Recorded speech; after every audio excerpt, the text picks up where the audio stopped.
First things first, I appreciate your support. Now,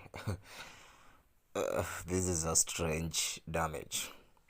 So this machine was making noise. So it's my good client. So I checked, balance was okay, but the noise was coming specifically when the machine is about to spin, like when it's starting to get that balance before it picks speed. I decided to open the machine. Guess what? The concrete block that helps with the balance and stability was broken into two. Look at this. So the drum was just moving